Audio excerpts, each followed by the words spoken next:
Uh, Hello. Just a thought with Jason.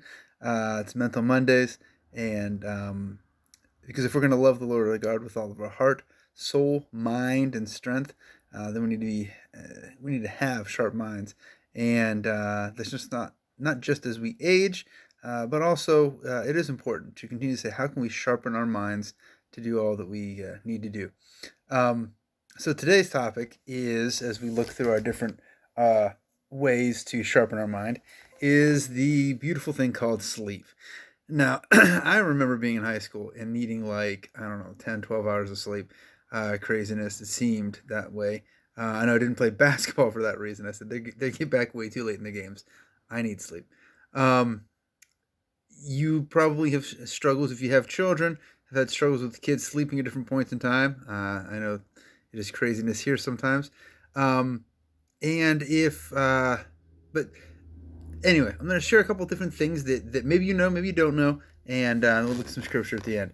The first thing, there's four basic things you might. I saw a ton of articles on what your sleep means as you're doing it. Like what does it mean about you, the fact that you sleep this way? I think they're crazy. Uh, anyway, the first one though, some health things, because I think that's more of the gist of this discussion. The first one is laying on your back. If you lay on your back, it is one of the most popular, second most popular way that people sleep, and it is great. It has offers more lumbar support for your back, for your neck, for your head, and as you do get older, it is one of the only positions that allows you to sleep without your arms going kind of numb. So it is a good thing. It's good for your circulation to sleep that way. Um, it can be a problem though if you snore. So there are times where I know some married couples that say when they start snoring, I just kind of push them onto their side because they'll stop snoring more. Anyway, second thing, the most popular common way is sleeping on your side, and this is great. It actually can boost your brain health because it gets more oxygen to your brain. There's a study that was done on animals, and they're actually able to, as they sleep, if they sleep on their side, they're able to think better. There was more blood flow to their brains, and they said, well, that's obviously a good thing. Blood to your brain is a good thing. So it can boost your brain health with that. Also, just a little side note, during pregnancy, they say that women traditionally prefer to sleep on the left side. I know that Vicky's found that to be true too. It's just it sends more blood to the placenta and other stuff, and it's just easier to sleep that way. Um, the fetal position is the third way. This is a great way. It actually improves circulation as well. Their warning was don't make it too tight, otherwise you might not be able to breathe. So that's a downside.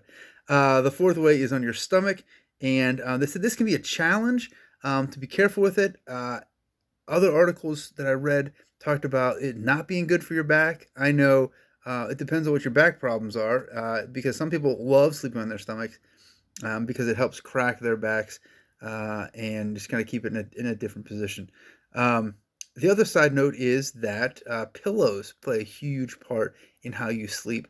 And actually, depending on what kind of sleeper you are, there is a pillow out there that fits that style better.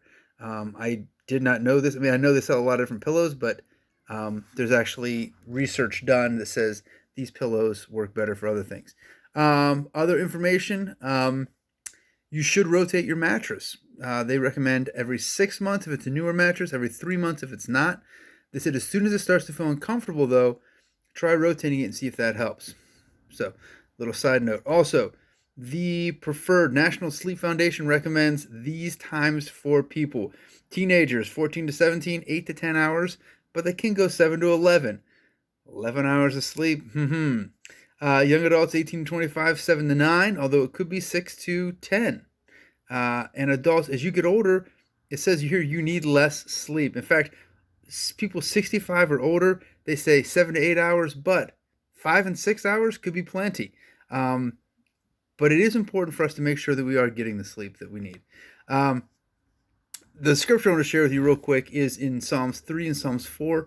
Um, in both passages, he talks about this idea of, in Psalms 3, it says, verse 5, I lie down and sleep. I wake again because the Lord sustains me. And in verse 4, it kind of says the same thing. It says, verse 8 of chapter 4, in peace I will lie down and sleep, for you alone, Lord, make me dwell in safety. Um, Sleep is a beautiful thing. It's something that we need.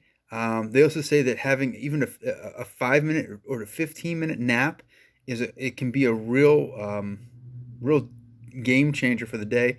So sleep is a huge important thing for us as Christians. We need to make sure we're getting our sleep, and so if you struggle with that, as I know sometimes we do here at our house, how can we be honoring God more by getting the sleep that we need?